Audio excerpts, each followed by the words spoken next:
I'm holding a dying man in my arms, and he's whispering a name I'll carry for 8 years, Thomas Ward. That's what his deputy marshal badge says when I search his body later, my hands shaking so badly I can barely read the engraving. But right now, in this moment, all I know is that his blood is warm against my fingers and his eyes are fixed on mine with something that looks like forgiveness. We're in the back room of a saloon in Derby, Montana. The year is 1875, and I'm 26 years old. The Dalton gang paid me $50 to make sure this man never talked. They told me he was one of their own who turned snitch. They told me he deserved what was coming. They lied. His hand shoots out, grabbing my wrist with surprising strength for a dying man. In his other hand, he's clutching a tin cup so tightly the handle bends under the pressure. Blood bubbles at his lips when he tries to speak. "You've made a mistake," he rasps. I want to ask what he means, but the words won't come. I'm frozen, watching the light fade from eyes that aren't afraid. They're disappointed, like I'm a child who should have known better. "Sarah," he whispers, and the name comes out wet with blood. "Tell Sarah not your fault. I forgive." Then he's gone. I search him with trembling hands.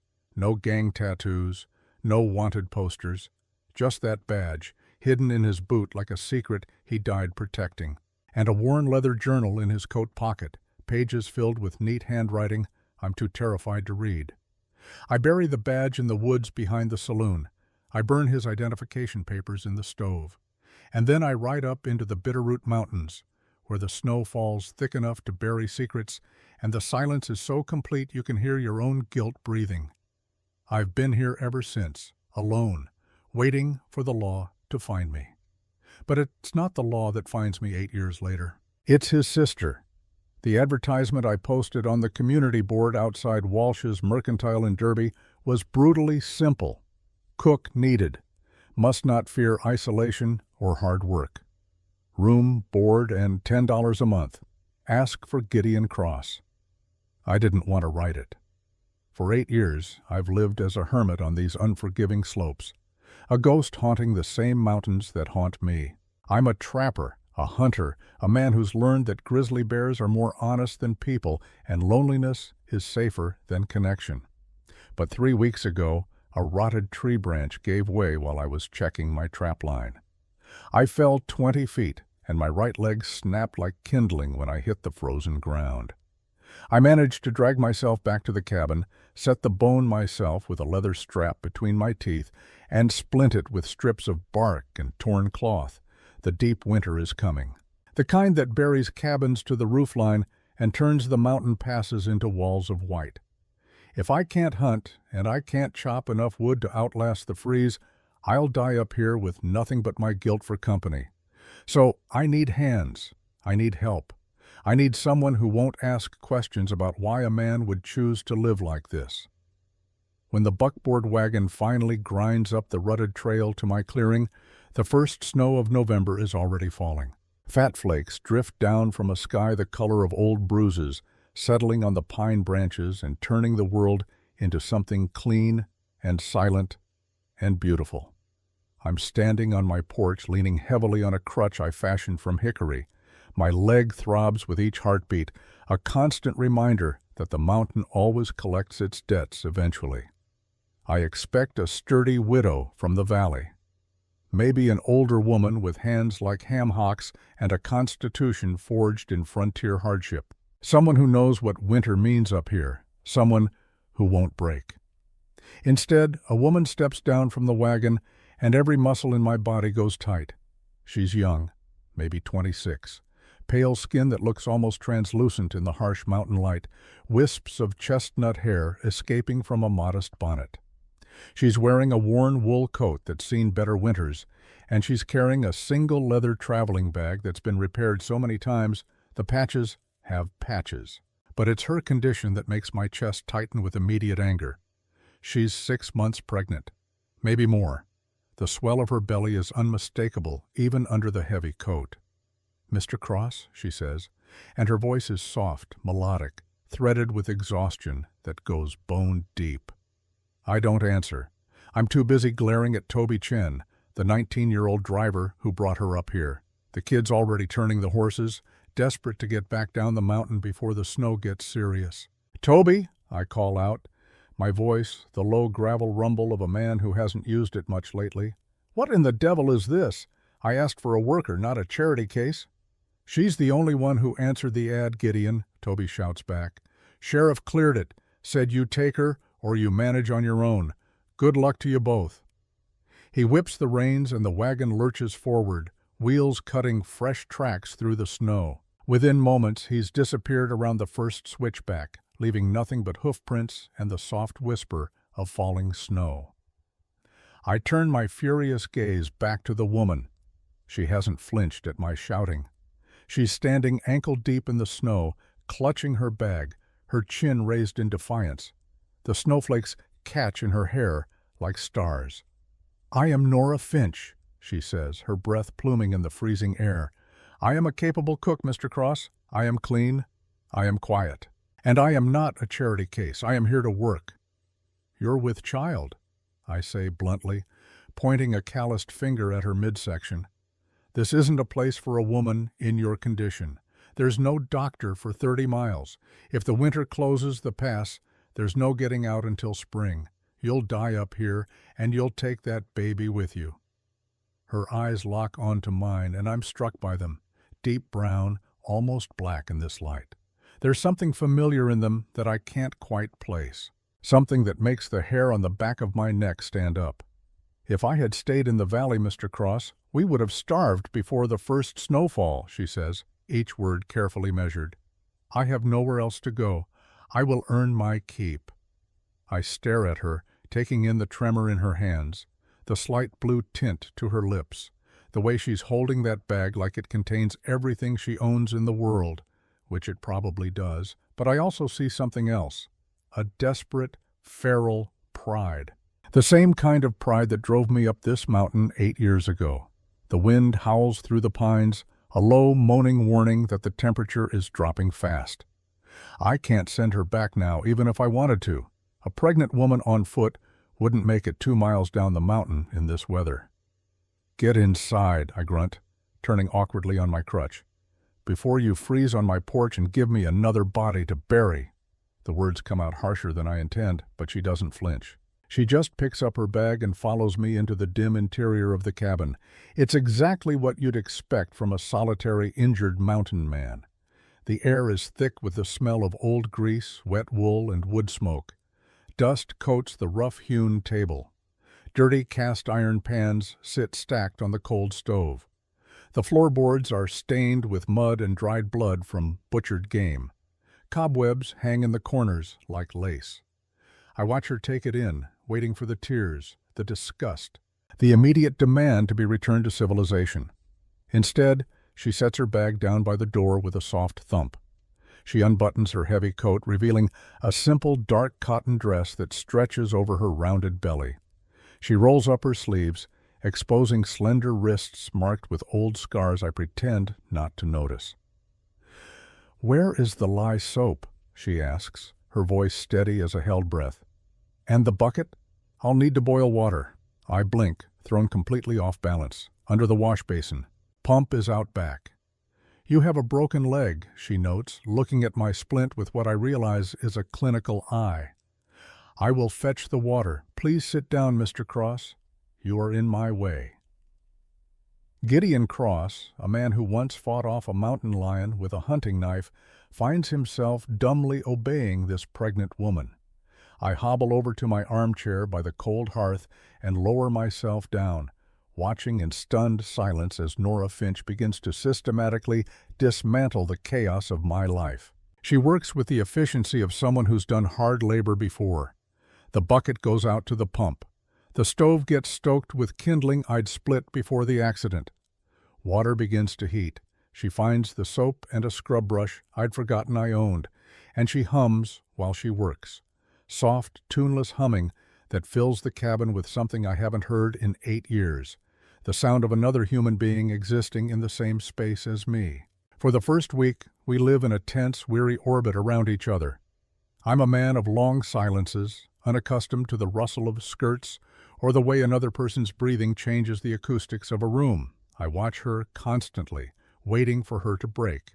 The work is brutal, the cabin is drafty, the wood stove requires constant feeding, and fetching water from the half-frozen pump is a grueling chore that leaves her gasping. Yet she doesn't break. She bends.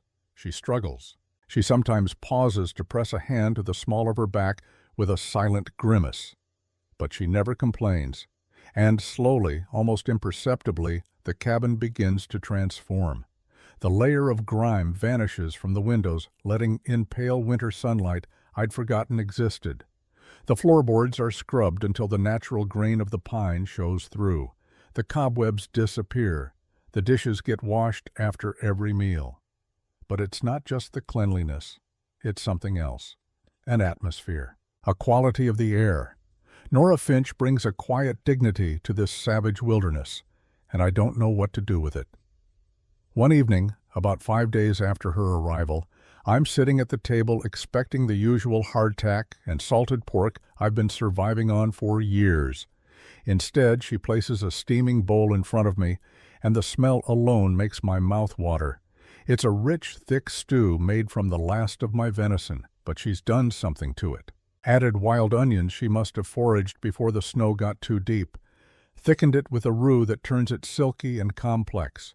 Beside the bowl sits a biscuit, perfectly golden, still warm. I pick up my spoon and take a bite.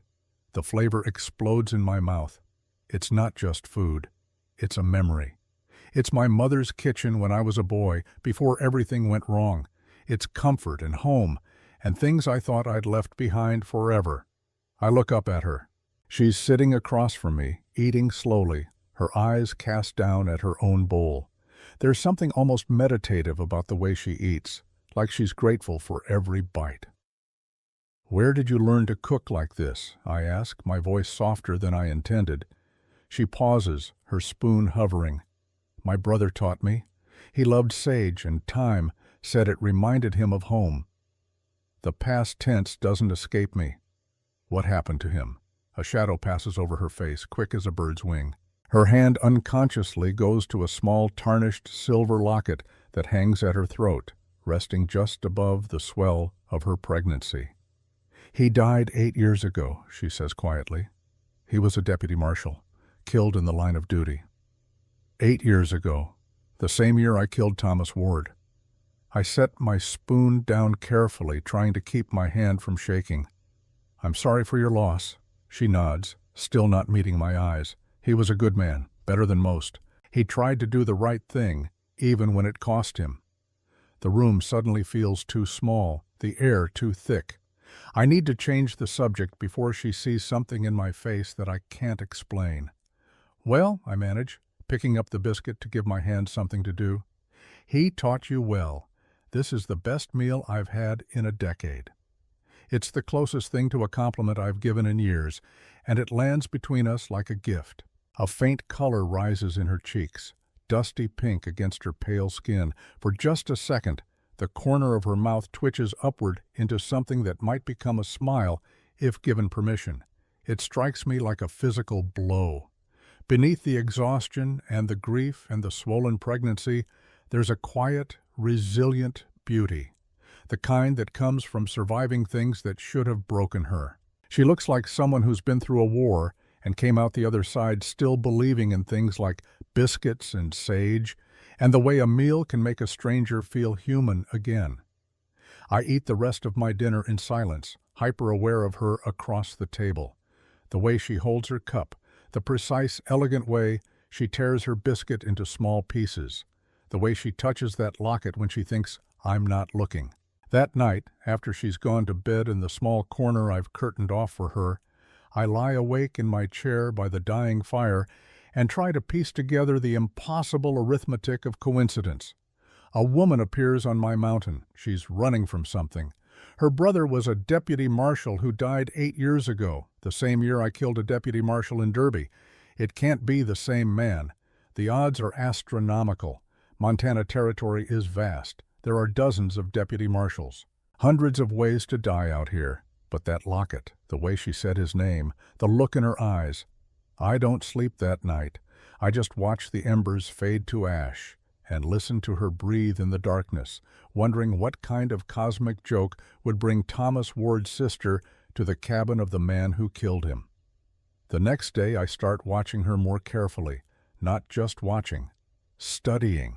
I notice things, small things, the way she organizes the kitchen with military precision, the way she checks the window every morning like she's looking for someone, the way she keeps that leather bag of hers close, never fully unpacked, like she's ready to run at a moment's notice. And I notice the scars. They're old, long-healed, thin white lines on her wrists and forearms, the kind you get from working with medical instruments or barbed wire or broken glass. When she reaches for something on a high shelf and her sleeve rides up, I see more of them. A pattern of old wounds that tell a story I don't know how to read.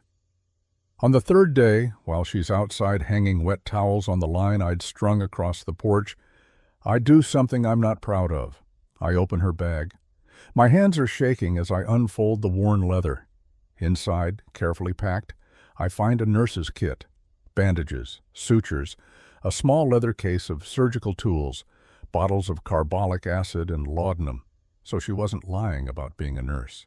Beneath the medical supplies, I find a change of clothes, a worn Bible, a tintype photograph of a young woman and a man in military uniform, both smiling at the camera like they don't know the world is about to break their hearts. The woman in the photograph is Norah, maybe 5 years younger. The man beside her has kind eyes and a strong jaw. Her brother, it has to be. And at the very bottom of the bag, wrapped in oilcloth, I find a leather-bound journal. I know I shouldn't open it. This is her private property, her private grief. But my hands are already moving, unwrapping the cloth, opening the cover. The handwriting inside is neat, precise, masculine. The entries are dated, starting from 1874 and running through July of 1875.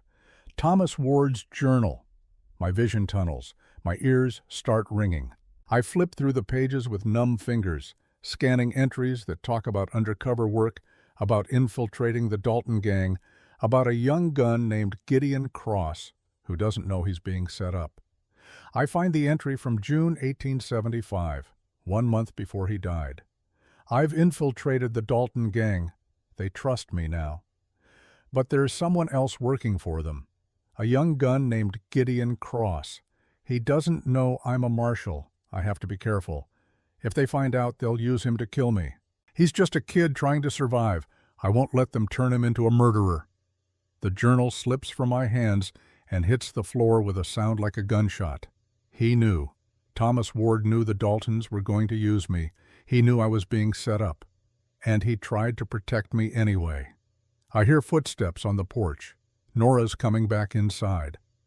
I shove the journal back into the bag, my heart hammering so hard I think it might crack my ribs. By the time she opens the door, I'm back in my chair by the fire, pretending to whittle a piece of cedar. She hangs her coat by the door, brushes snow from her hair, and goes back to her work without a word.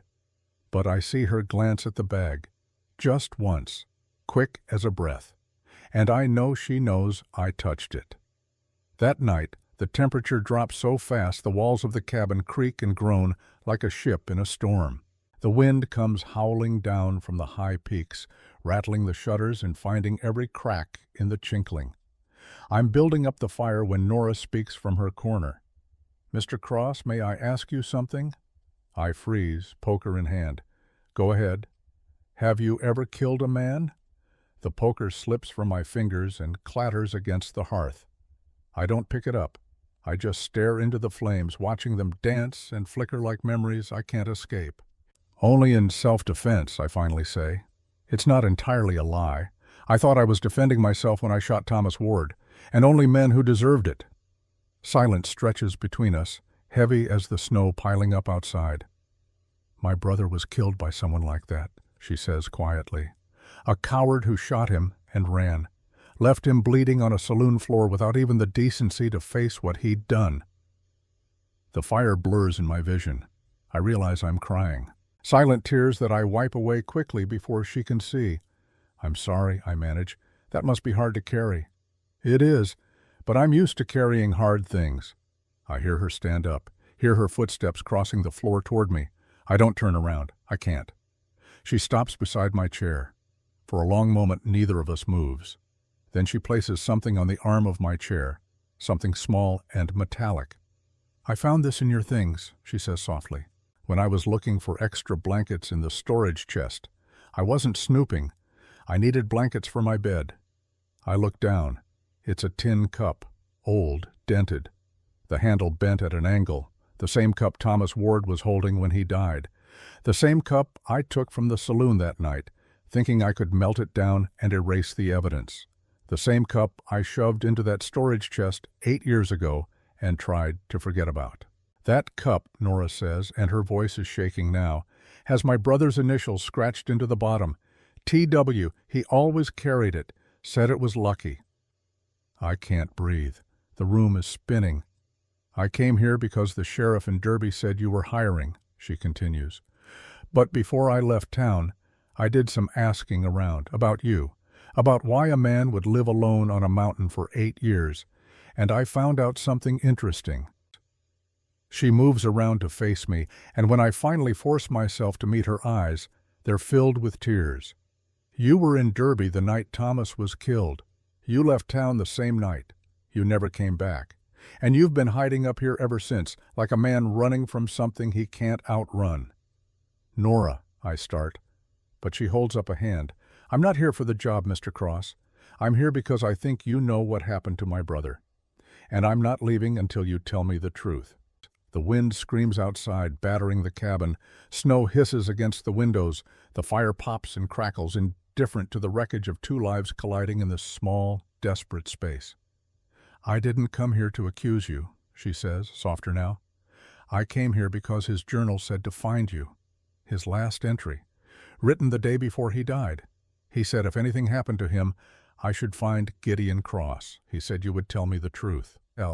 She takes the journal from her apron pocket and opens it to the last page, holds it out to me. I take it with shaking hands and read Thomas Ward's final words. "Sarah, if you're reading this, I've failed. But I need you to know that Gideon Cross is not your enemy. The Daltons set him up to kill me, thinking I was a traitor to the gang. Gideon was just their weapon, a tool. Find him. Tell him the truth. Tell him I don't blame him. And tell him this, watch out for a man named Elias. He's the real killer. He's dangerous. If he ever finds you, run. But Gideon is good. He just doesn't know it yet. Take care of him. He'll take care of you." The journal falls from my hands for the second time today. Norah, Sarah, whoever she is, sinks down onto the floor in front of my chair. She's crying openly now, one hand on her swollen belly, the other covering her mouth. "I don't understand," she whispers. "He wrote that you didn't kill him, but you were there. You ran. You've been hiding for 8 years. If you didn't kill him, who did?" I stare at the fire, my mind racing through that night. The saloon, the gunshot, Thomas falling. Me, drunk and stupid, holding a gun I don't remember firing. But now that I think about it, really think about it, I remember something else. A figure in the doorway. Just for a second. Someone who looked exactly like me. "Elias," I breathe. Norah's head snaps up. "What?" "Elias Cross, my twin brother. He was there that night. I saw him, just for a second. I thought I was seeing double because I was drunk, but he was there." The truth crashes over me like an avalanche. 8 years of guilt, 8 years of running, and it was never me at all. It was my brother, my twin, the man I thought died in an avalanche 8 years ago. "Your brother," Norah says slowly, and something in her voice makes my blood run cold. "Describe him. Identical twin, same height, same build. But his eyes, they're different, colder. He has a scar on his left cheek from a knife fight when we were kids." Norah stands up so fast she stumbles. I reach out to steady her, but she backs away from me like I'm on fire. "No," she whispers. "No, no, no." "What? What is it?" She's trembling all over, both hands pressed against her belly, like she's trying to protect the baby from the words she's about to say. "The father of my child," she says, and her voice breaks. The man I fell in love with 6 months ago. The man who got me pregnant and then disappeared. She looks up at me, her face white as the snow outside. His name was Elias. He had a scar on his cheek, and he looked exactly like you. The world stops. The fire stops crackling. The wind stops howling. Even my heart seems to stop beating. Elias, my brother, the man I thought was dead. He's alive. He killed Thomas Ward. He framed me for it. And then he found Thomas's sister, seduced her, got her pregnant, and sent her to me. Why? Why would he do that? As if she can read my thoughts, Norah pulls a crumpled piece of paper from her pocket. Her hands are shaking so hard she can barely hold it. He left me this. The night he disappeared. I didn't understand it until now. She hands it to me. The paper is worn from being folded and unfolded too many times. The handwriting is achingly familiar. My own handwriting. My twins' handwriting. I'm sorry, Sarah. I can't give you the life you deserve. Go west. Find my brother Gideon Cross in Montana. He'll protect you. He owes me. Tell him I'm alive. Tell him I'm coming for what's mine. The paper drops from my numb fingers. Norah sinks back down to the floor, sobbing into her hands. Outside, the blizzard reaches a fever pitch. Snow hammers against the cabin like it's trying to bury us alive. The temperature plummets. The fire struggles against a downdraft that smells like ice and iron and the sharp metallic tang of a future I can't escape. I'm holding Thomas Ward's journal in one hand and that crumpled note in the other, and I finally understand. I'm not just a man hiding from his past. I'm a pawn in my brother's game. A game that started 8 years ago with a murder and is now somehow culminating in this cabin with this woman and this baby and a truth so twisted I can barely comprehend it. Elias is alive. He killed Thomas. He framed me. He found Thomas's sister. He got her pregnant. And he sent her to me, knowing I would take her in out of guilt. But why? What does he want? What's his endgame? The wind shrieks like a dying animal, and somewhere in that sound I swear I hear laughter, my brother's laughter, because he's not done with us yet. He's coming. And when he arrives, everything I thought I knew about guilt and innocence and the weight of the past is going to shatter like ice under a boot. I look at Norah, Sarah, this woman carrying my brother's child, and I make a decision. You're safe here, I tell her, and I mean it with every fiber of my being. Whatever game Elias is playing, whatever he wants, he's not going to touch you, not while I'm breathing. She looks up at me through her tears, searching my face for something. Truth, maybe, or just the promise that one person in this God-forsaken world will keep their word. Why? She whispers. Why would you protect me? I'm nothing to you, just a stranger who showed up and turned your life upside down. I think about Thomas Ward, dying in my arms, asking me to take care of Sarah. I think about 8 years of carrying a guilt that was never mine to carry. I think about my brother out there somewhere playing puppet master with all our lives. Because your brother asked me to, I say simply, and because it's the right thing to do. He also said you were good, she says softly. In his journal, he said you were good and you just didn't know it yet. I'm not good, I'm just tired of running. Maybe that's the same thing. The fire flares up suddenly, casting wild shadows on the walls. Outside, the blizzard roars like it's trying to shake the mountain itself loose from its foundations. We're trapped here now, Sarah and I. Trapped by snow and secrets and a past that won't stay buried. But maybe that's okay. Maybe it's time to stop running. To stand and face whatever's coming. Even if what's coming is my brother, my twin, my mirror image, and my opposite in every way that matters. I help Sarah to her feet. She's exhausted, emotionally wrung out. I guide her to the corner that serves as her bedroom, make sure she has enough blankets to last the night. Before I leave, she catches my hand. Gideon, she says, using my first name for the first time, whatever happens, whatever he wants, promise me something. Anything. Promise me you'll protect the baby, not because it's Elias's, but because it's innocent. It didn't ask to be born into this mess. I look down at her hand on mine. Small, scarred, strong. I promise. She nods and releases me. I return to my chair by the fire, but I don't sleep. I sit up all night listening to the storm, watching the flames, thinking about twins and mirrors and the way the past has a habit of finding you no matter how far you run. When dawn finally comes, gray and cold, the world outside is buried under 3 feet of fresh snow. The pass will be impassable for weeks, maybe months.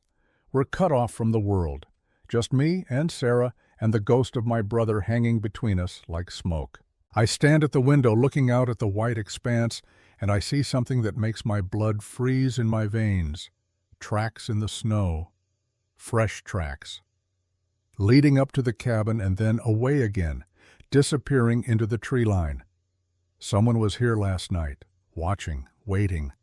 And I know with the certainty of bone-deep dread that it was Elias. He's out there, in the storm, circling, biding his time.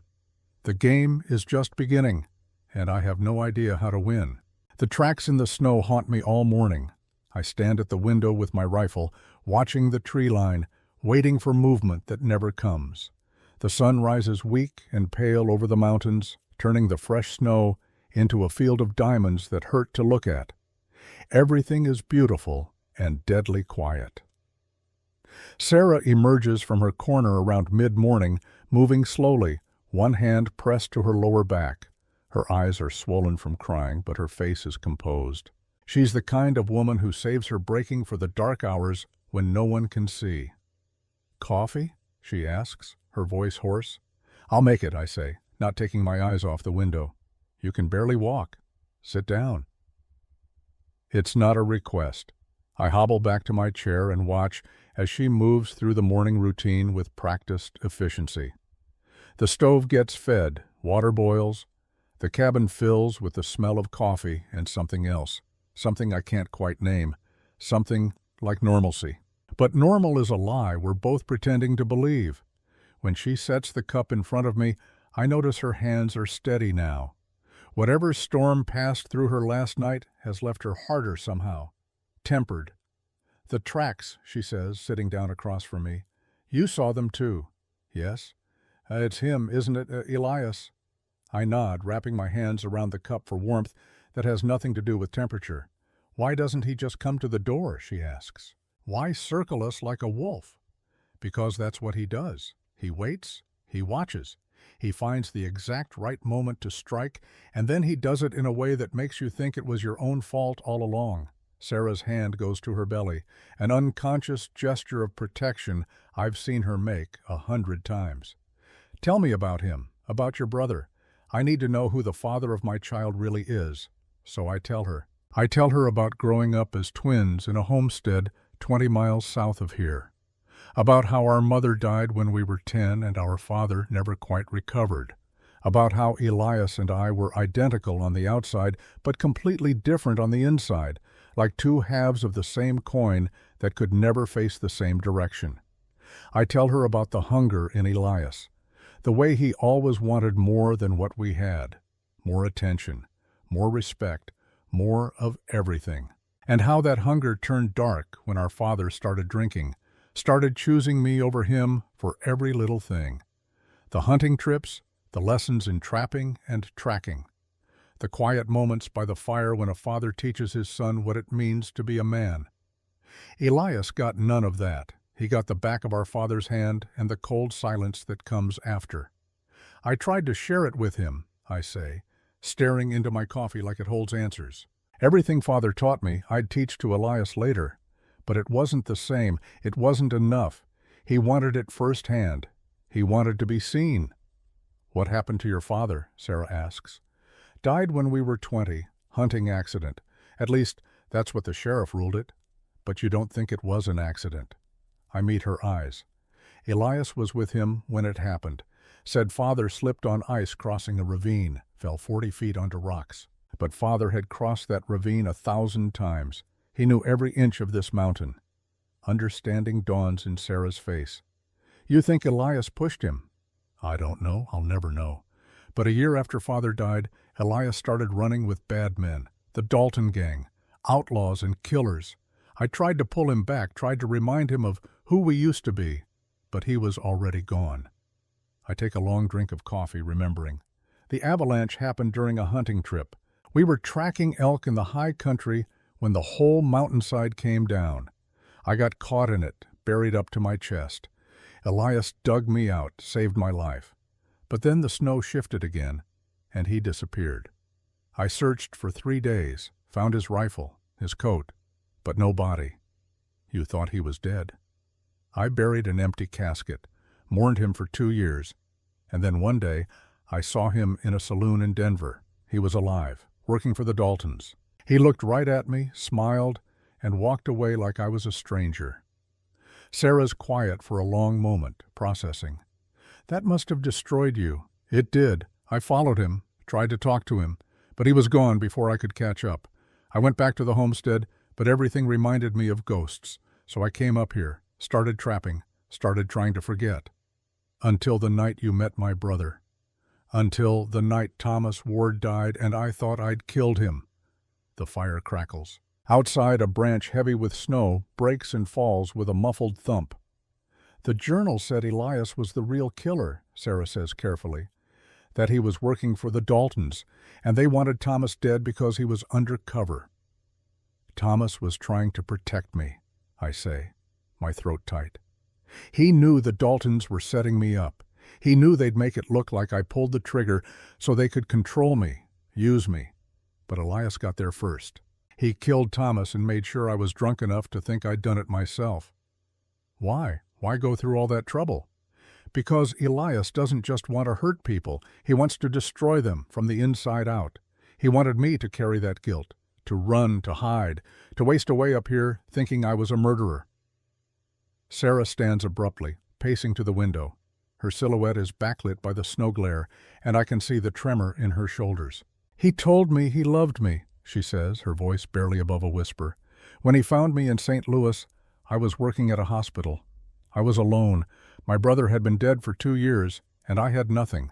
No family, no future, just work and grief. She presses her forehead against the cold glass. Elias came in with a gunshot wound. Nothing serious, just a graze on his shoulder. But he was charming, funny. He made me feel like I mattered. Like I was more than just a nurse who emptied bedpans and held the hands of dying men. He told me his name was Elias Ward, said he'd taken my brother's last name to honor him because they'd served together in the war. I believed him, God help me. I believed every word. Her voice breaks. I want to go to her, but I don't know if that's what she needs. We were together for 2 months. I thought we'd get married, start a family, build something good out of all the loss. And then I told him I was pregnant, and he vanished. Left me a note saying to find you, to go west. She turns to face me, tears streaming down her face. He used me. He used my brother's memory to seduce me, got me pregnant, and then sent me to the one person he wanted to torture most. You. Sarah, I start, but she shakes her head. Don't tell me it's not my fault. I was stupid. I was lonely and stupid, and now I'm carrying the child of a monster. The child isn't a monster, I say firmly. Whatever Elias is, whatever he's done, that baby is innocent. You said it yourself last night. She sobs once, a raw sound that seems torn from somewhere deep. Then she straightens, wiping her eyes with the back of her hand. We need a plan, she says, her voice steadying. If he's out there circling, he'll make a move eventually. We need to be ready. I've underestimated her. Again. This woman who showed up on my porch pregnant and desperate is made of stronger stuff than I gave her credit for. Agreed. First thing, we secure the cabin. I've got spare ammunition and another rifle. I'll teach you to shoot. I already know how to shoot. Thomas taught me when I was 12. Of course he did. Thomas Ward thought of everything. Good. Then we inventory supplies, ration food, and we don't go outside unless absolutely necessary. And we watch. Every window, every angle. If Elias wants to play games, we'll be ready. Sarah nods. All business now. What about your leg? You can barely walk. If it comes to a fight, you're a liability. It's healing. Another week or two, I'll be able to move better. We might not have a week or two. She's right, and we both know it. The days that follow are a strange kind of purgatory. We fall into a routine that feels almost domestic, if you ignore the loaded rifles propped by every door and window. Sarah cooks. I sharpen knives and check ammunition. We take turns watching the tree line. And we talk. God help us, we talk. In the long hours between dawn and dusk, Sarah tells me about growing up with Thomas, how he used to play guitar for her when she couldn't sleep, how he taught her to track deer and read the weather in the clouds, how he joined the marshals because he believed in justice, in the idea that good men could make a difference. I tell her about Elias when we were boys, the good memories before everything went dark, how he could make me laugh until my sides hurt, how he once saved a baby bird that fell from its nest and nursed it back to health, how there was a time when I would have died for him. People change, Sarah says one evening as we sit by the fire. Or maybe they just become more of what they always were. You think Elias was always this way? I think the darkness was always there. You just didn't want to see it. Maybe she's right. Maybe I spent so many years trying to save my brother that I never stopped to ask if he wanted to be saved. On the fourth night, my leg starts to throb with a deep, sick heat. When Sarah changes the bandages, we both see the red streak spreading up from the break site. Infection, she says, her face going pale. The bone must have punctured something when you set it.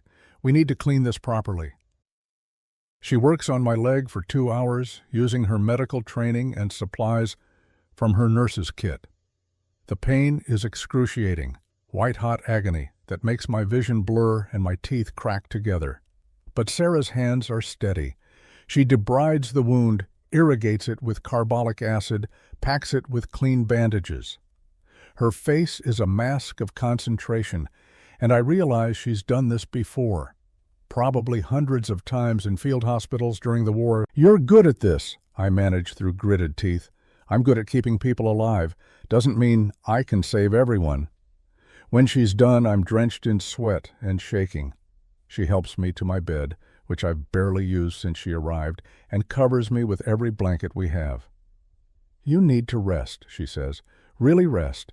If this infection gets worse, you could lose the leg, or worse. We can't afford for me to be down, not with Elias out there. We can't afford for you to die either. I'll keep watch tonight." I want to argue, but the fever is already creeping in around the edges of my vision, turning everything soft and distant. "Sarah," I say as she turns to go, "thank you." She looks back, and in the firelight, she looks so much like her brother it makes my chest ache. The same determined set of the jaw, the same kind eyes. "Sleep, Gideon. I've got you." And somehow, impossibly, I believe her. The fever hits me like a freight train in the deep hours of night. I'm burning up, freezing cold, caught in a delirium that turns the cabin into a nightmare landscape where past and present blur together. I see Thomas Ward, blood on his lips, reaching for me. I see my father falling in slow motion off that ravine. I see Elias as a boy, crying in the dark because our father forgot his birthday again.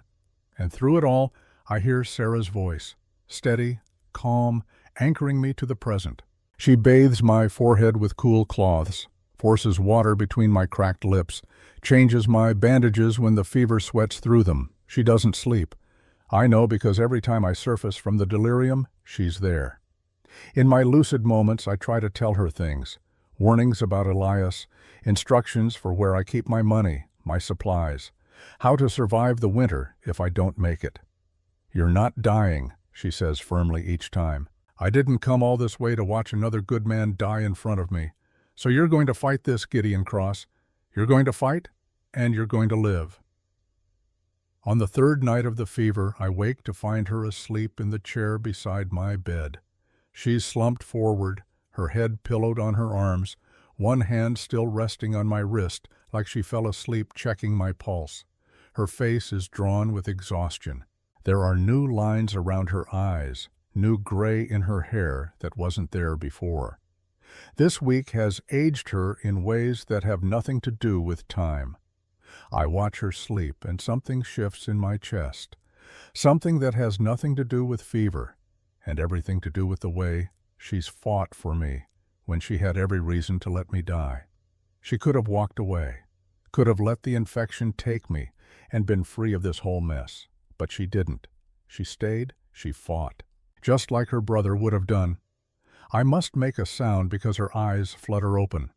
For a moment she looks disoriented, like she doesn't remember where she is.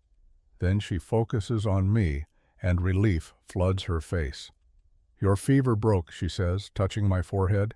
Her hand is cool and steady. "How do you feel?" "Like I got trampled by a herd of elk." She laughs, a sound like water over stones. "That's a good sign. You're coherent." "How long was I out?" 3 days. "The infection peaked yesterday. I thought we were going to lose you." 3 days. 3 days of Sarah alone in this cabin with Elias somewhere out there in the snow. "Did you see him? Any more tracks?" Her face clouds. "Yes, every morning. Fresh tracks circling the cabin, but he never comes close enough for a shot. He's just watching, waiting. Waiting for what?" "I don't know, but I'm tired of it." She stands, moving to the window. The early morning light catches in her hair, turning it bronze and gold. She's not showing yet in a way that changes how she moves, but her hand rests on her belly in that protective gesture that's become as natural as breathing. "Gideon, when you were fevered, you talked. A lot." My stomach drops. "What did I say?" "You called out for Elias. You kept saying you were sorry, that you should have seen it, should have saved him." She turns to face me. "What did you mean?" I close my eyes, remembering. The avalanche.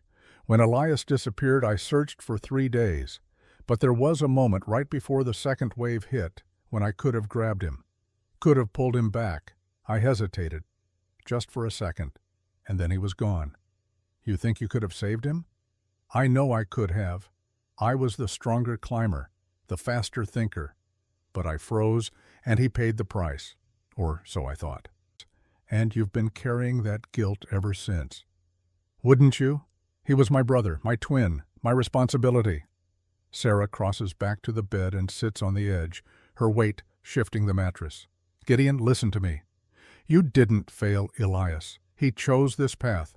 Long before that avalanche, he chose darkness over light. You couldn't have saved him because he didn't want to be saved."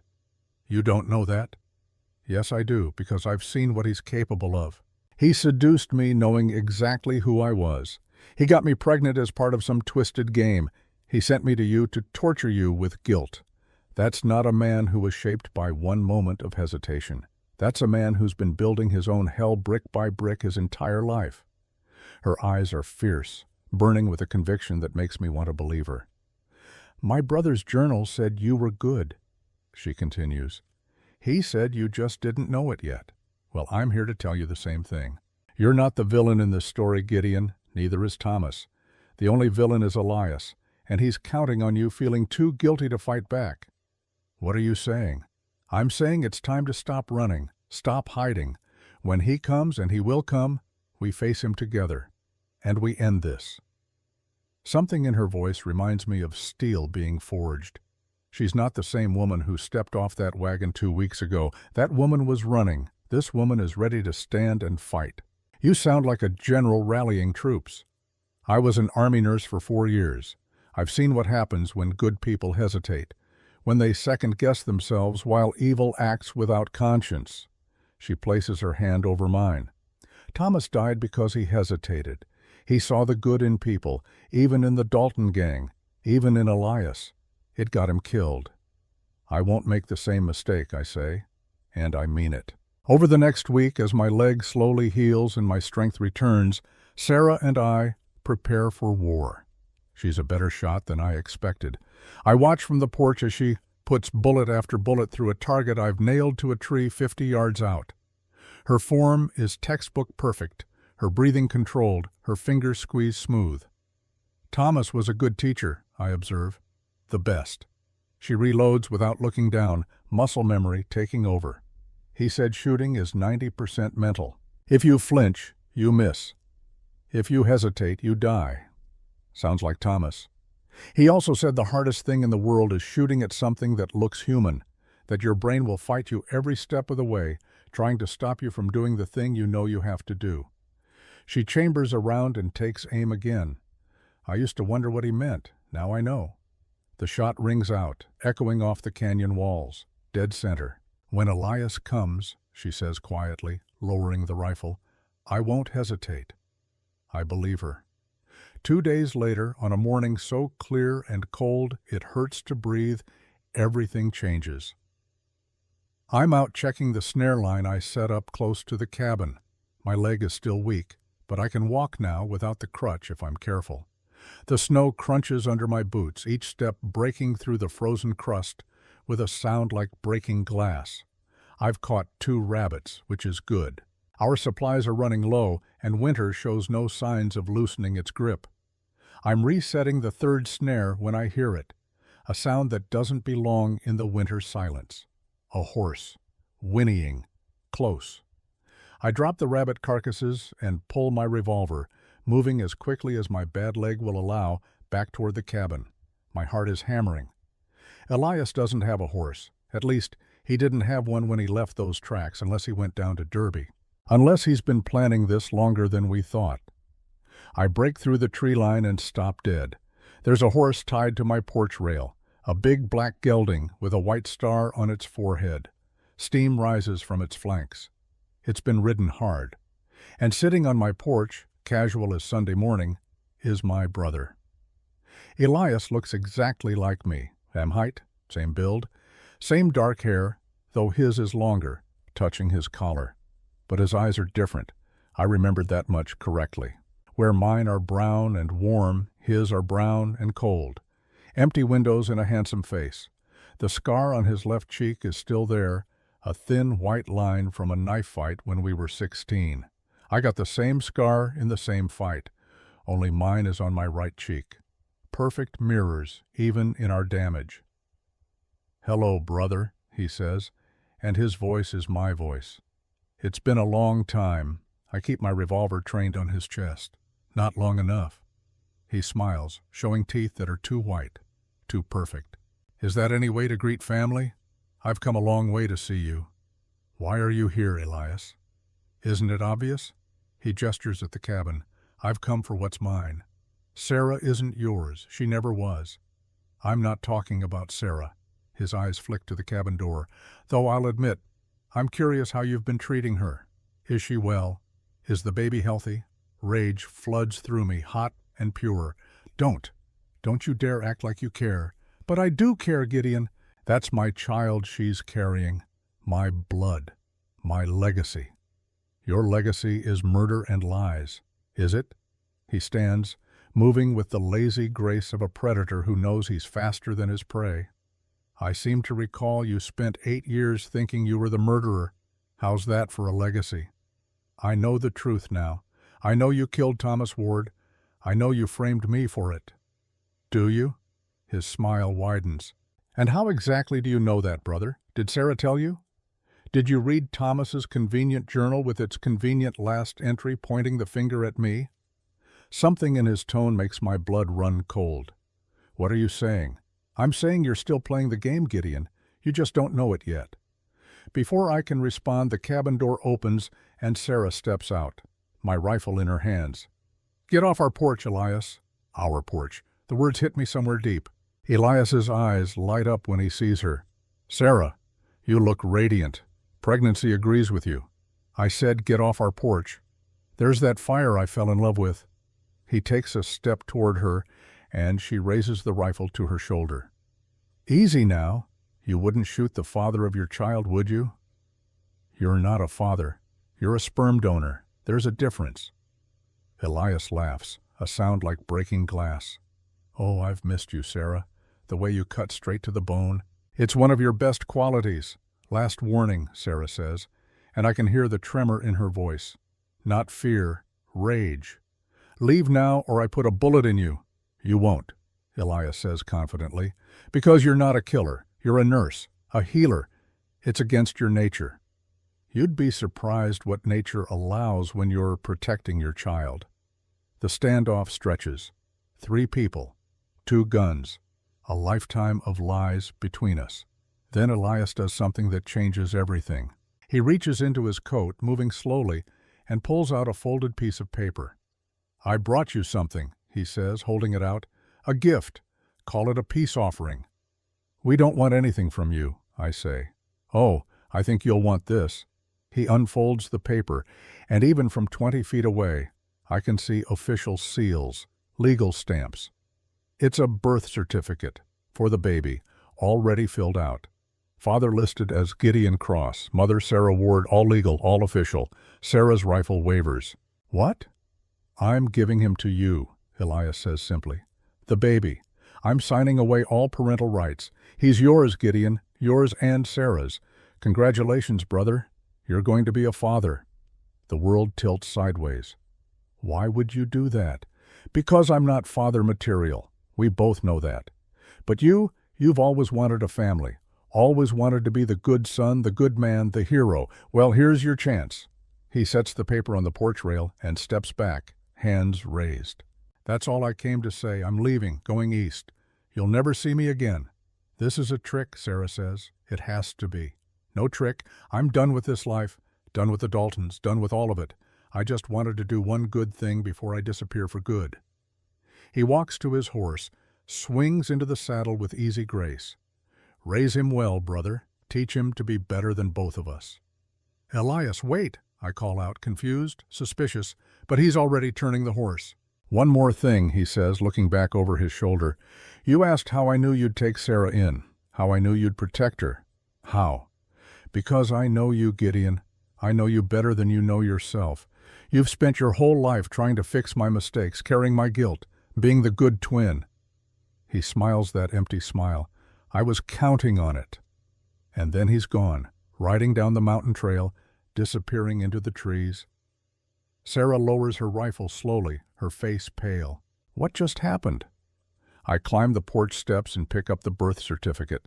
It looks official, legal signatures, notary stamp, everything in order. "I don't know," I say honestly, "but Elias doesn't do anything without a reason. You think it's real? You think he's really giving up his rights to the baby?" I study the document, looking for the catch. With Elias, there's always a catch, always another layer. Sarah sits down heavily on the porch steps, her rifle across her knees. I don't understand him. I thought I did, but I don't. Neither do I, not anymore. We sit in silence, watching the tree line, waiting for Elias to circle back, to reveal the real plan.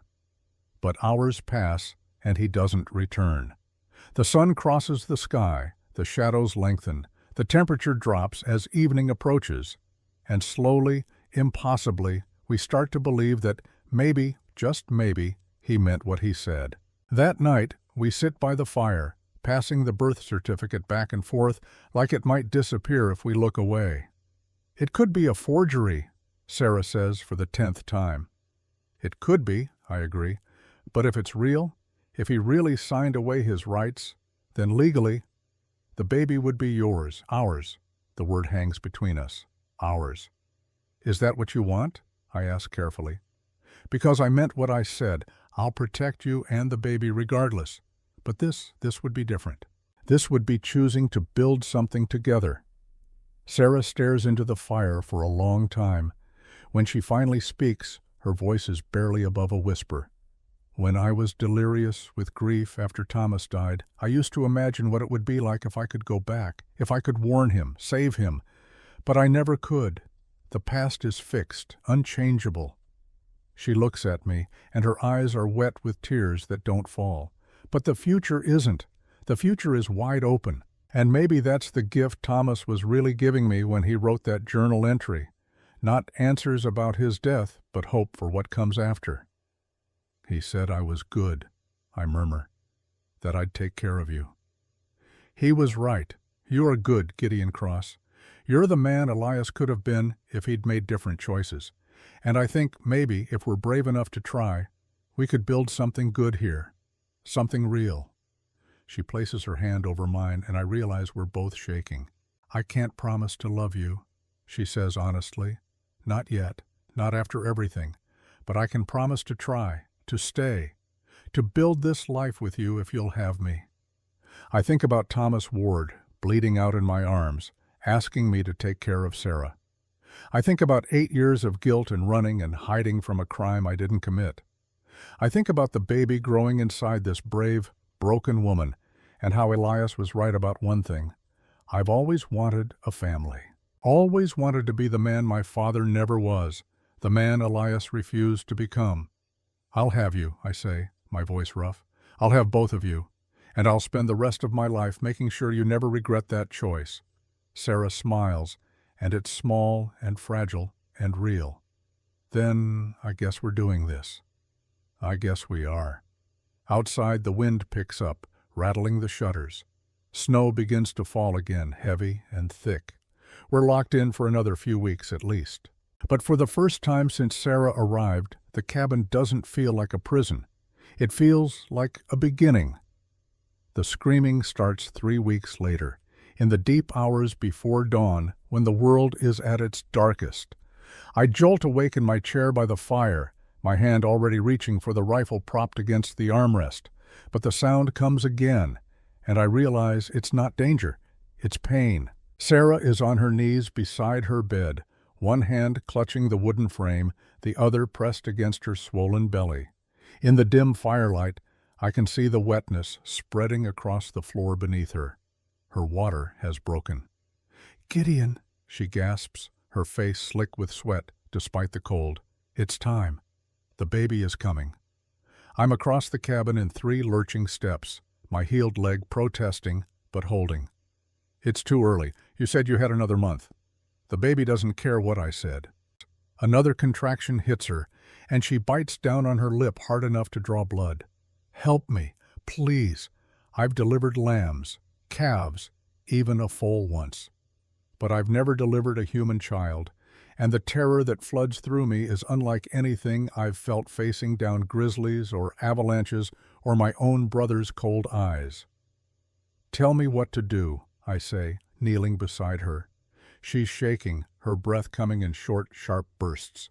"We need hot water, clean cloth, and your sharpest knife, boiled for 10 minutes. I move on autopilot, stoking the fire until it roars, setting every pot and kettle we have to boil. I find the cleanest sheets, tear them into strips. I boil my hunting knife until the blade glows faintly red. When I return to her, Sarah has managed to pull herself onto the bed. Her face is white as the snow outside, but her eyes are focused, determined. "I need you to examine me," she says through gritted teeth. "Tell me how far dilated I am." "Sarah, I don't know how to do that." "You'll figure it out. I'll guide you through it." So I do. With shaking hands and Sarah's clinical instructions, I learn more about childbirth in 5 minutes than I ever wanted to know.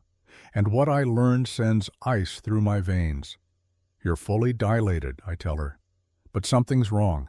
I can feel there's a foot, the baby's breech." Sarah's eyes close.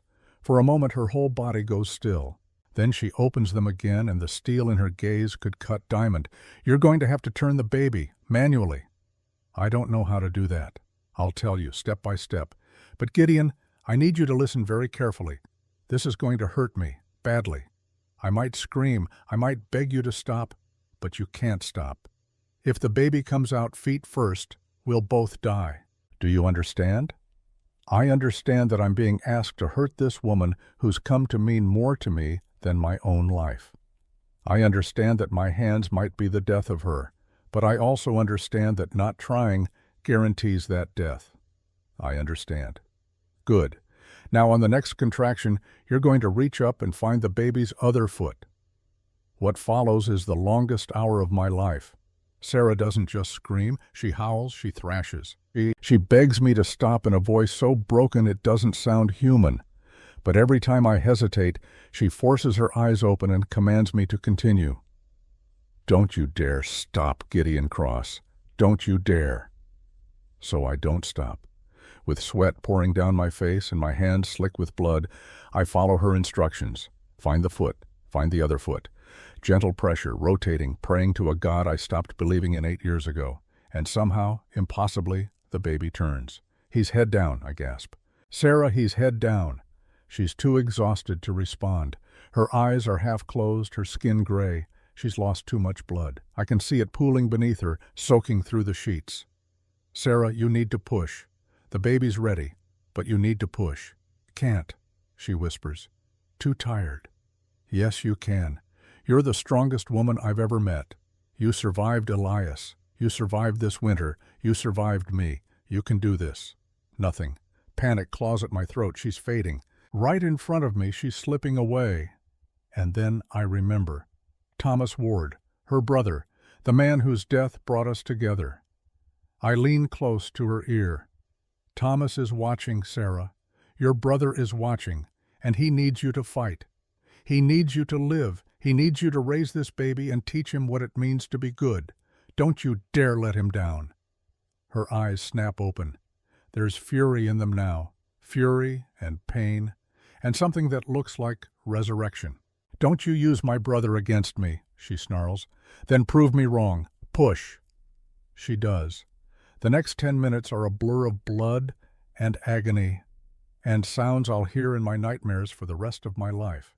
But at the end of it, I'm holding a tiny, slippery, screaming life in my trembling hands. A boy. Red-faced and furious and absolutely perfect. I cut the cord with my boiled knife, tie it off with steady hands that don't feel like mine. I wrap him in the cleanest cloth I have and place him on Sarah's chest. She's barely conscious, but her arms come up automatically, cradling him against her. Tears stream down her face, mixing with the sweat and blood. "Hello, little one," she whispers. "Hello." I work quickly to deliver the afterbirth, to pack the wounds, to stop the bleeding that's still too heavy. My hands remember Sarah's training, the instructions she gave me weeks ago when we talked about what might happen if the baby came early. It takes me another hour to get the bleeding under control. Another hour of Sarah drifting in and out of consciousness while the baby roots at her breast, instinct older than thought guiding him. When I'm finally done, when she's as stable as I can make her, I collapse into the chair beside the bed. My hands are shaking so badly I have to clench them into fists. The sun is rising. Pale pink light filters through the windows, turning the blood-stained cabin into something almost beautiful. "Gideon," Sarah murmurs, her voice barely audible, "I'm here." "Is he okay? The baby?" I look at the tiny bundle on her chest. He's stopped crying now, making small snuffling sounds that might be the most perfect thing I've ever heard. He's perfect. What should we name him? I think about Thomas Ward, about the man who tried to save me, who asked his sister to take care of me, who died believing there was still good in this world worth fighting for. "Thomas," I say. "His name is Thomas." Sarah smiles, her eyes already closing. "Thomas Cross. I like that." "Not Cross," I say softly. "Thomas Ward Cross. He carries both names, both legacies." Her hand finds mine on the bed, squeezes weakly. "Thank you." "For what?" "For fighting. For both of us." Then she's asleep, her breathing deep and steady. Alive. I sit there in the growing light, watching her and the baby, and I feel something shift in my chest. Something that's been frozen for 8 years starts to thaw. I'm a father now, maybe not by blood, but by choice. By the promises made in firelight and kept in blood. And I'll be damned if I let anything happen to my family. The next 3 days are a strange, exhausted blur. Sarah sleeps more than she's awake, her body trying to heal from the trauma of birth. I take care of everything else, the baby, the cabin, the constant vigil at the window, watching for Elias. Because I know he's out there, I know he's watching. And I know that his little performance with the birth certificate was just the opening move in a game I don't fully understand yet. But the tracks in the snow have stopped.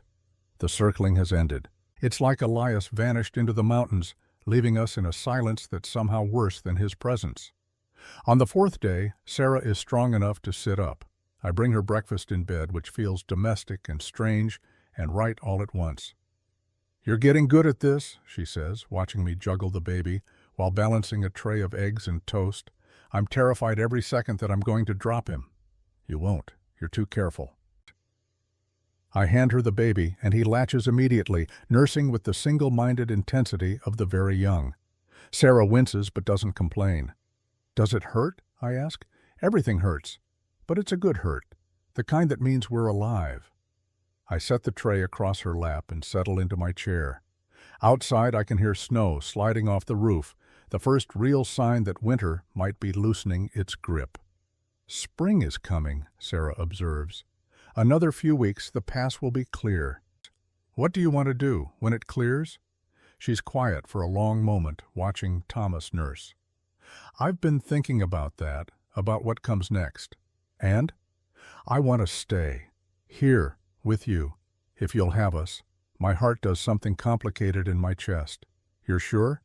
This is a hard life, Sarah. Isolated, difficult. There are easier places to raise a child." "I don't want easy. I want real. And this, what we have here, it's the most real thing I've felt since Thomas died." She looks up at me. "Is that crazy?" "No, it's the sanest thing I've heard in years." She smiles, and it's like the sun coming out from behind clouds. "Then it's settled. We'll stay, build a life here, raise Thomas to be strong and good and nothing like his biological father." "He'll be everything like his real father," I say. "Thomas Ward. The best man I never got to know." "And you," Sarah adds. "He'll be like you too, Gideon, the man who saved us both." Before I can respond, there's a sound outside. A horse. Close. We both freeze. Sarah's hand goes to the rifle I keep beside her bed. I move to the window, peering out through the gap in the shutters. There's a horse tied to the porch rail, the same big black gelding with the white star. And sitting on my porch, exactly like before, is Elias. But something's different this time. He's not smiling. He's hunched forward, hands pressed against his side. Even from here, I can see the dark stain spreading across his shirt. Blood. "Gideon," he calls out, his voice rough with pain. "I need help, brother, please." Sarah appears beside me, the baby in her arms. It's a trick.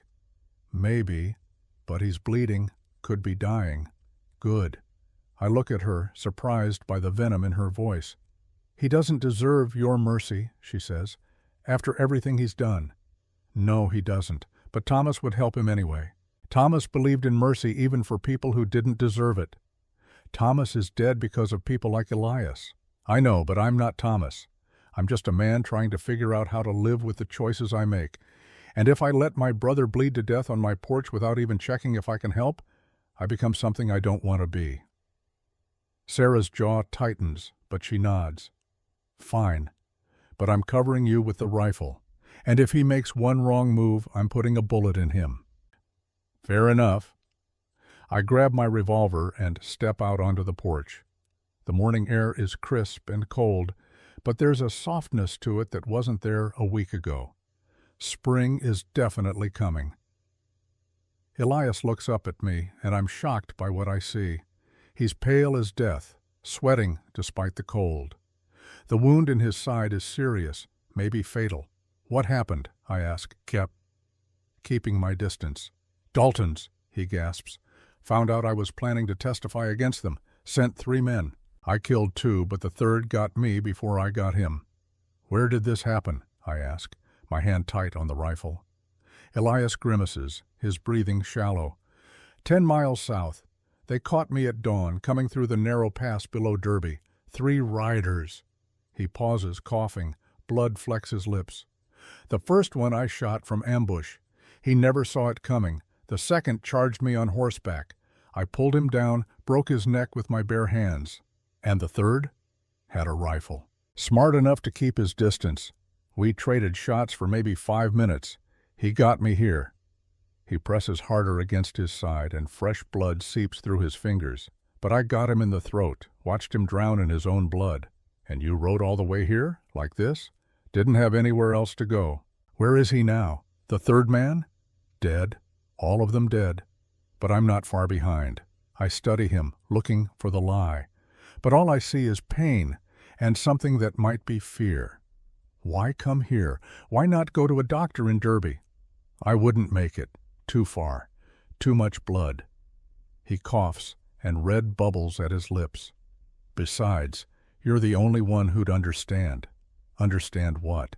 What it's like to be dying and need forgiveness from the one person who has every right to let you die. Sarah steps out onto the porch, the rifle trained on Elias's chest. The baby is inside, safely asleep in his makeshift crib. "You want forgiveness?" she asks, her voice cold as the snow. "After what you did to me? To Thomas? To Gideon?" Elias looks at her, and for the first time since I've known him, I see something real in his eyes. Regret, shame, the things I've been carrying for 8 years that should have been his burden all along.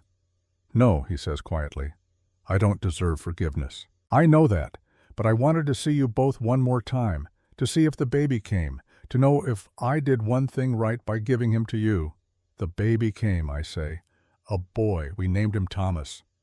Something flickers across Elias's face, pain that has nothing to do with the wound. "Thomas, that's good. That's right." He coughs again, harder this time. More blood. "Gideon, there's something I need to tell you. Something you need to know before I die." "Save your strength." "No, this is important." He fumbles in his coat pocket, pulls out a blood-stained envelope. "This is for you. The truth about everything. About Thomas Ward, about the Daltons, about why I've been circling you all these years." I take the envelope, my hand steady even though my heart is racing. "I'm sorry," Elias says, and his voice breaks. "For all of it. For being the darkness to your light. For making you carry my sins. For not being the brother you deserved." "Elias," I start, but he holds up a hand. "I'm not asking for forgiveness. I'm just saying I'm sorry. There's a difference." He looks at Sarah. "And I'm sorry to you too, Sarah. You deserved better than what I gave you, better than lies and abandonment." Sarah's rifle lowers slightly, not much, but enough. "Why did you do it? Why seduce me if you knew you were just going to leave?" "Because I'm broken," Elias says simply. "I've been broken since we were kids, and I never learned how to fix it. I just learned how to break other people so I wouldn't be alone in my brokenness." The silence that follows is broken only by Elias's labored breathing and the sound of melting snow dripping from the roof. "I can help you," I finally say. "Sarah's a nurse. She can patch you up. You don't have to die here." Elias smiles, and it's sad and small, and the most honest expression I've ever seen on his face. "Yes, I do. This is how it ends, Gideon. Me bleeding out, you trying to save me even though you shouldn't. It's poetic, really." "Nothing about this is poetic. Maybe not. But it's fitting." He coughs again, weaker this time. "The envelope. Read it when I'm gone. It'll explain everything. Elias, please, let us help you." But he's already slumping forward. I lurch toward him, catching him before he hits the porch. His weight is familiar in my arms, the mirror image of my own body. His blood soaks into my shirt, warm and sticky. "Tell Thomas," he whispers, his eyes already glazing. "Tell my son that his father tried to be better at the end, even if he failed. I'll tell him. And Gideon, be the man I couldn't be, for both of us." Then he's gone. The light leaves his eyes, and I'm holding my brother's body for the second time in my life. Only this time, he's really dead. Sarah comes down from the porch, the rifle still in her hands. She looks at Elias's body, and I can't read the expression on her face. "Is it over?" she asks. "Yeah, it's over." We bury Elias on the hill behind the cabin, next to where I buried my father all those years ago. It takes me most of the day to dig through the half-frozen ground, but I do it. Sarah stands watch with Thomas in her arms, the rifle across her knees. When it's done, when Elias is in the ground, and the dirt is packed down, I fashion a simple cross from 2 pieces of pine. "What should it say?" Sarah asks. I think about my brother, about the boy he was before the darkness took him, about the man he could have been if things had been different. "Elias Cross," I say. "Brother, lost, remembered." Sarah nods. I carve the words with my knife, and we stand there in the fading light, looking at the fresh grave. "Do you want to say something?" I ask. "No, but you should." So I do. I say the words I should have said 8 years ago when I thought he died in the avalanche. I say goodbye to my twin, my mirror, my opposite. I say goodbye to the guilt I've been carrying and the hope that he might someday change. And then we walk back down the hill to the cabin, to the baby waiting inside, to the life we're going to build from the wreckage of the past. That night, after Sarah and Thomas are asleep, I open the envelope Elias gave me. Inside there's a letter, several pages, covered in Elias's handwriting. My handwriting, our handwriting. I read it by firelight, and with each word, the world I thought I understood shifts and reforms. The letter tells me everything, about how the Daltons recruited Elias after the avalanche, about how they used him as a killer, a ghost who could blame his crimes on his twin, about how Elias resisted at first, tried to protect me, but eventually gave in to the darkness. It tells me about Thomas Ward, about how Thomas wasn't just investigating the Daltons. He was investigating Elias specifically because he'd figured out there were twins. He was trying to prove I was innocent before the law came for me. And it tells me about Sarah, about how Elias found her deliberately, how he seduced her knowing exactly who she was, how he got her pregnant as part of a plan to give me the family he knew I'd always wanted. I couldn't be good, the letter says in Elias's slanted script. But I could give you the chance to be good for both of us. Sarah is strong. The baby will be strong. They're my gift to you, brother. My apology written in flesh and blood. I know you'll take care of them. I know you'll be the father I couldn't be, the husband I wasn't capable of being, the man I should have been. Don't waste time hating me. I've done enough of that for both of us. Just live, Gideon. Live the life I threw away. Be happy. Be whole. And when Thomas is old enough, tell him his father loved him enough to give him away. Because some kinds of love look like abandonment, but they're really salvation. The letter ends with a single line.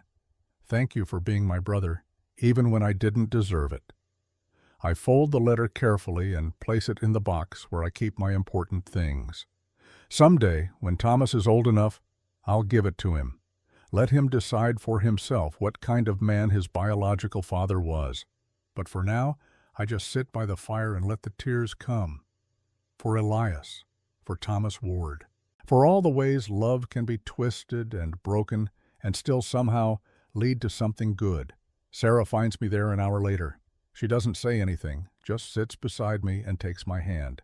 Are you okay? She finally asks. I don't know. Ask me in a year, she smiles. Fair enough. We sit in silence, watching the flames dance.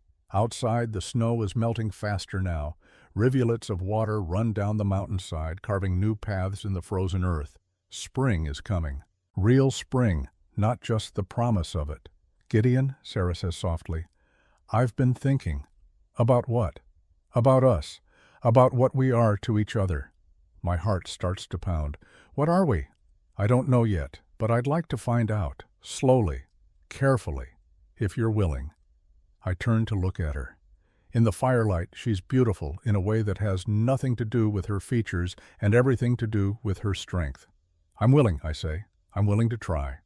She leans her head on my shoulder, and we stay like that until the fire burns low and Thomas starts to cry for his feeding. 6 months later, in the full bloom of summer, we stand on the hill behind the cabin. The wildflowers are in bloom, turning the meadow into a sea of purple and gold. The mountains rise behind us, still capped with snow that will never fully melt. There are 2 graves now, Elias's with its simple cross, and beside it a new marker I carved last week, Thomas Ward. Deputy Marshal, brother, hero, friend. I never found his actual grave, probably never will, but Sarah wanted him here, close to us, so we made a memorial with what we had. His journal, his badge, which I finally dug up from where I buried it 8 years ago, a photograph of him in his uniform. Sarah is beside me, holding Thomas. He's 6 months old now, fat and happy and loud. He has Sarah's eyes and Elias's chin and a smile that could melt glaciers. Do you think they can see us? Sarah asks, looking at the graves. Thomas and Elias? I don't know. I'd like to think so. What do you think they'd say? I think about that, about my brother, and the man who tried to save us both. I think Thomas would say he's proud of you, of how strong you've been, how you turned pain into purpose. And Elias? I think Elias would say he's sorry, and that he's glad we found each other. In his own twisted way, he wanted this, wanted us to be happy. Sarah shifts the baby to her other hip. I never thought I'd forgive him, but I think maybe I'm starting to, not for what he did, but for what it led to. Thomas would like that, the forgiveness part. Yeah, he would. We stand there in the warm sun, a family built from the wreckage of two broken ones. It's not the family any of us expected, but it's ours. That evening, after Thomas is asleep and the dishes are washed, Sarah takes my hand. Come outside, she says. I want to show you something. We step out onto the porch. The sun is setting, painting the sky in shades of orange and pink and purple. The mountains are silhouetted against the light, majestic and eternal. Look, Sarah says, pointing. I follow her finger and see what she means. The cabin has changed over the months. I've added a new room for Thomas, fixed the roof, built a fence around the garden Sarah planted. There is a chicken coop now and a small barn for the goat we traded for in Derby. It doesn't look like a hermit's cabin anymore. It looks like a home. We did this, Sarah says softly. Together, we took all that pain and all that loss, and we built something good. Thomas would be proud, I say. Both of them, she corrects, in their own ways. She turns to face me, and in the dying light, she's luminous. Gideon, there is something I need to tell you. My heart starts to race. What is it? I'm pregnant again. The world stops. The sunset freezes. Even the wind seems to hold its breath. You're sure? I'm a nurse, I'm sure. She places my hand on her still flat belly. This one is ours, Gideon. Yours and mine. Made from choice, not circumstance. I can't speak, can't breathe, can't do anything but stand there with my hand on her belly and my heart so full it might burst. Say something, she whispers. I love you, I manage. I didn't know how to say it before, but I love you, Sarah Ward. I love you and Thomas and this new life we're building together. I love you too, she says. And she's crying now, happy tears that catch the light. I fought it for so long, but I can't fight it anymore. I love you, Gideon Cross. We kiss as the sun sets behind the mountains, and it's sweet and soft and tastes like hope. When we pull apart, Sarah is smiling. What should we name this one? If it's a boy? I think about the two men buried on the hill, about the legacies they left behind, about the future we're building from the ashes of the past. If it's a boy, we'll name him Elias, I say. Give my brother a second chance through his nephew. Let him be remembered for more than his mistakes. And if it's a girl? Hope, I say. We'll name her Hope. Sarah laughs, and the sound is like music. That's perfect. We stand on the porch as the stars come out, holding each other, watching our son sleep through the window. The mountain is quiet around us, peaceful in the way only wild places can be. Tomorrow there will be work to do, wood to chop, animals to feed, a child to raise, and another on the way. The challenges of building a life in a place that doesn't forgive weakness. But tonight, we just stand together and breathe. We survived the winter, we survived the ghosts, we survived ourselves. And now, finally, we're ready to live. Inside the cabin, Thomas starts to cry. Not the urgent cry of hunger, but the softer sound of a baby who just wants to be held. Sarah moves to go to him, but I stop her. I'll get him. You rest. I go inside and lift my son from his crib. He settles immediately against my chest, his tiny hand curling around my finger. I walk him to the window and show him the stars. See that one? I whisper, pointing to the brightest star in the eastern sky. That's your Uncle Thomas. He's watching over you, making sure you grow up strong and good. The baby coos, his eyes wide and dark. And that one, I point to another star, slightly dimmer. That's your other uncle, Elias. He made mistakes, but he loved you enough to give you to me, to us. I rock Thomas gently, humming a song my mother used to sing. Outside, I can hear Sarah moving around the porch, watering her garden in the evening cool. This is my life now, not the one I expected, not the one I planned, but the one I chose, the one I fought for, the one I'll protect with everything I have. The ghosts are quiet now. The guilt has faded to a dull ache that I've learned to live with. The past is still there, always will be, but it doesn't own me anymore. I look down at Thomas, at his perfect tiny face, and I make him a promise. I'll teach you to be kind, I whisper, to be strong, to choose light over darkness even when the darkness looks easier. I'll tell you about the men you're named after, the good and the bad, and I'll let you decide for yourself what kind of man you want to be. But most of all, I'll teach you that love is a choice, not a feeling, not a convenience, a choice you make every single day to show up to fight, to build something good even when the world tries to tear it down. Thomas yawns, his eyes starting to close. I carry him back to his crib and lay him down gently. He's asleep before I pull the blanket over him. Sarah comes in from the garden, her hands dirty, her face flushed from the cooling air. She's beautiful. Not in the way Elias probably told her she was, with honeyed lies and empty promises, but in the way real things are beautiful, scarred and strong and absolutely true. "He's asleep?" she asks. Out like a light. She washes her hands in the basin and comes to stand beside me. We look down at our son together, this tiny life that carries so much weight, so much history. "Do you think we're doing the right thing?" she asks. "Raising him up here, away from everything?" I think we're doing the best we can, and sometimes that's enough. She nods, slipping her hand into mine. The new baby will need a bigger cabin, another room at least. I'll start building next week, before the ground freezes again, and we'll need more supplies, more food stored for winter. I'll make a trip to Derby next month, stock up. We're making plans, building a future, choosing to believe that tomorrow will come, and we'll be ready for it. That night, we lie in bed together. Not the separate corners we occupied in those first frozen weeks, but tangled together in the middle, Sarah's head on my chest, my arm around her shoulders. "Gideon," she murmurs, half asleep. "Yeah? Thank you." "For what?"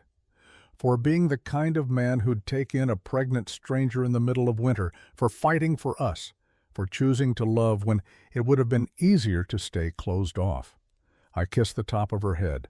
"Thank you for giving me a reason to fight, for seeing something in me worth saving." She's asleep before I finish the sentence, her breathing deep and even. I lie there in the dark, listening to her breathe, listening to Thomas's soft snores from his crib, listening to the mountains settle around us for the night. The wind picks up, rattling the shutters, but they hold. The cabin is strong. We built it to last. Tomorrow, the sun will rise over the Bitterroot Mountains. The snow will continue to melt. The wild flowers will bloom and fade and bloom again. The seasons will turn, indifferent to our small human dramas. But we'll still be here. Sarah and I and Thomas and the new baby growing inside her. We'll still be fighting, still building, still choosing love over fear, light over darkness, hope over despair. Because that's what you do when you've been given a second chance. You don't waste it. You don't take it for granted. You hold it close and you protect it, and you pour everything you have into making it count. I close my eyes and let sleep take me, secure in the knowledge that when I wake, my family will still be here. The ghosts will still be quiet, and the future will still be ours to write. The weight of winter has finally lifted. Spring has come to the mountain, and we're ready. The end.